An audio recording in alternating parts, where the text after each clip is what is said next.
నిషీదైనా చెలించేను ఉషా కిరణం తాకగా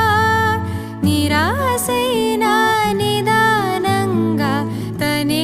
ఆశై మారదా గిరిగీతలే చెరిపేయగా మనసాటి వారే సూటిగా ఇక సొంత వారై మారగా దూరాలనే వెలివేయదా నేలైనా సంద్రమైనా తేడానే చూస్తూ ఉందా వర్షించే వేళల్లోన నీలాకాశం వేడైనా గూడే అయినా సూర్యుడు